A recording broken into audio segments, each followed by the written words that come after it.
मनीष जी, आप क्या ले रहे हैं आजकल?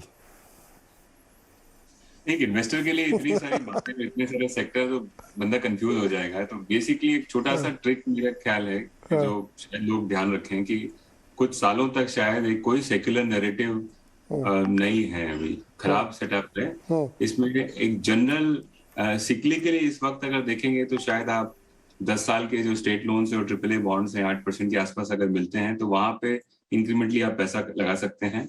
और आप एक स्टॉक मार्केट के ही हैं और वहीं आपका जीवन जीना है आपको, तो एक छोटा सा कॉन्ट्रा व्यू रखिए पूरा कुछ सालों तक।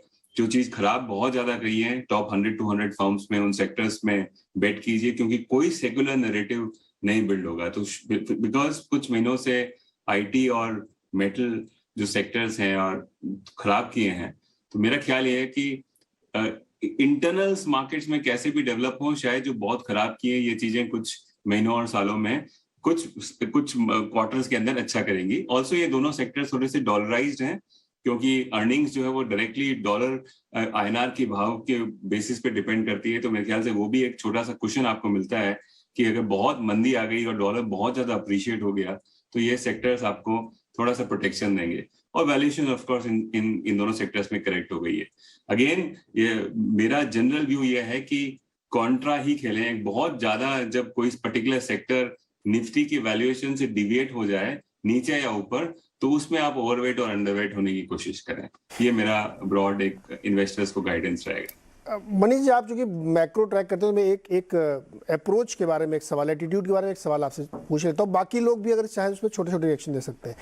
जैसे अभी हम लोग कुछ सालों से देख रहे हैं ना कि जो भी रैलीज है या करेक्शंस है वो बहुत शॉर्ट लिव्ड है।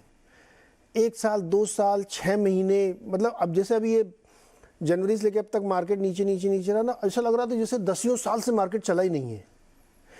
तो ये हमारी सोच में बदलाव हुआ है कि ये मार्केट के डायनामिक्स बदल गए हैं कि अब वो जो रैली या करेक्शन है वो बहुत शॉर्ट लिव्ड है। एक अब आप देखिए जो 20 अप्रैल या 20 मार्च की थी वो तो एक दिन में ही खत्म हो गई। अगले दिन से जोरदार तेजी और बढ़ते बढ़ते गया। अब ये पिछले 2 साल में चला वो 6 महीने में गिरा और ये फिर देखिए 10% की रैली बनी। तो क्या जो आप कह रहे हैं उस चीज को टुकड़ों टुकड़ों में इंप्लीमेंट करना ज्यादा बेटर है? धीरे दो तीन चीजें हैं इसके अंदर। एक तो एक हमेशा ध्यान रखना चाहिए कि आपका मार्केट जो, हालांकि आपकी नेटवर्थ अगर आप ठीक ठाक अमीर हैं तो आपको डॉलर टर्म्स में देखनी चाहिए। आपकी ओके। करेंसी 25% अगर गिर जाए और आपका मार्केट 10% ऊपर है, तो इसका मतलब मार्केट ने रिटर्न नहीं दिया है, मार्केट ने आपको नुकसान दिया है। तो हर अर्निंग्स को और हर मार्केट्स के गेन को आपको डॉलर टर्म्स में देखना चाहिए, पहली बात। क्योंकि आपके पास में अपॉर्चुनिटी है कि आप बाहर किसी किसी की फर्म या किसी मार्केट में इंडेक्स कर लें, में इन्वेस्ट कर लें। दूसरी बात नीरज ये है कि जब मार्केट्स में जो सेल ऑफ होते हैं वो एक टिपिकल बिहेवियर है और काफी सारी स्टडीज हैं, मैं आपके साथ शेयर कर सकता हूं। बट मोटा मोटी होता ऐसा है नीरज की जब मार्केट में जब इन्वेस्टर फ्रीक आउट करता है तो करीबन आधा परसेंट मार्केट कैप इक्विवेलेंट जिसके पास में पोजीशंस हो, वो फ्रीक आउट होकर के 90% के आसपास में उनकी पोजिशनिंग जो है वो जीरो हो जाती है। उस सेटअप के अंदर मार्केट 30-40% लिक्विडेट हो जाता है। तो हमेशा पिछले कई सालों से जब जब लिक्विडेशन होता है मार्केट में, तो ऐसा नहीं कि बहुत सारे, हम पहले भी बात कर रहे थे कि रिटेल इन्वेस्टर्स कितना बेचेंगे, एफआई कितना बेचेंगे। अगर 1-1.5% भी अगर एफआई ने नेट बेच दिया और सामने अगर कोई खरीदार नहीं रहा तो मार्केट लिक्विडेट हो जाएगा और 30-40% गिर जाएगा। तो इसके लिए जो सेल ऑफ्स होते हैं नीरज, वो हमेशा उन सेटअप्स में होते हैं जहां पे कोई इंक्रीमेंटल बायर इमर्ज नहीं हो पाता और किसी एक आदमी को एफआई हो, लोकल हो या प्रमोटर हो, उसको अगर बेचना ही हो तो मार्केट में लिक्विडेशन होता है। तो बहुत फास्ट होते हैं और रैलीज थोड़ी सी ड्रॉन आउट होती है और लंबे समय तक चलती है, क्योंकि incrementally it has to suck out बहुत सारी बाहर की लिक्विडिटी मार्केट्स के अंदर।